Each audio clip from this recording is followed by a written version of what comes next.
دنیا میں ایسے لاتعداد مقامات موجود ہیں جو کہ انتہائی عجیب و غریب ناموں کے حامل ہیں، یا پھر لوگ ان مقامات پر بیتنے والے پراسرار واقعات کی وجہ سے انہیں عجیب و غریب ناموں سے یاد کرتے ہیں، لیکن یہ حقیقت ہے کہ ان ناموں کے پیچھے ضرور کوئی نہ کوئی راز بھی موجود ہوتا ہے۔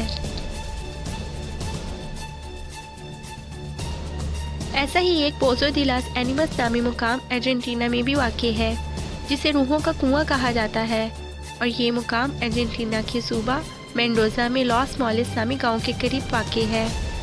یہ کنواں در حقیقت دو بڑے گڑھوں سنک ہولز پر مشتمل ہے، اور سنک ہولز ایسے گڑھوں یا سوراخوں کو کہتے ہیں جو کہ پانی کی وجہ سے زمین میں یا چٹانوں میں پیدا ہوتے ہیں۔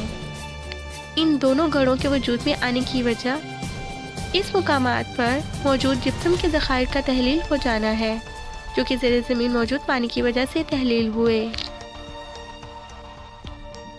ان دونوں گڑھوں کے درمیان ایک پتلی شکستہ دیوار موجود ہے جس نے انہیں تقسیم کر رکھا ہے، اور ماہرین کا اندازہ ہے کہ آنے والے چند سالوں میں یہ دیوار تباہ ہو جائے گی اور یہ دونوں گڑھے آپس میں مل کر ایک ہی ہو جائیں گے۔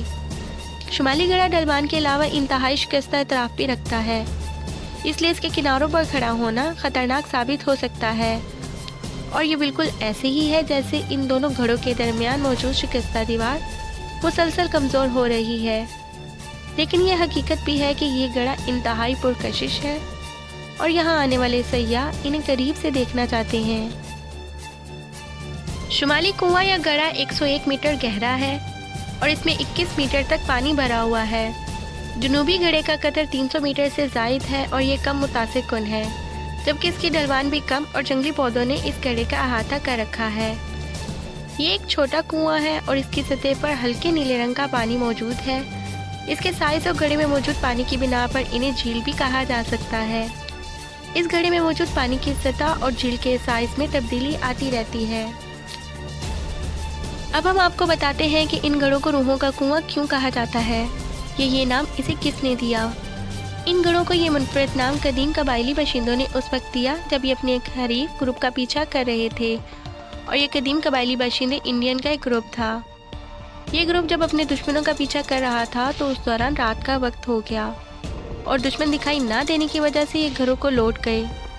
اگلی صبح جب اس گروپ نے اپنے دشمنوں کی تلاش دوبارہ شروع کی تو اس مقام تک جا پہنچے جہاں انہوں نے کچھ لوگوں کے رونے اور کراہنے کی آوازیں سنی۔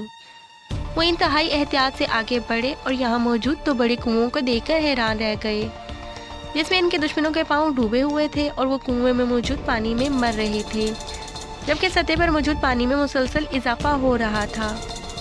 تب سے یہ جگہ ایسا مقام جہاں روحیں روتی ہیں کے نام سے یاد کیا جاتا ہے، اور چند افراد کے نزدیک اسی کی عبادت کا مقام بھی مانا جاتا ہے۔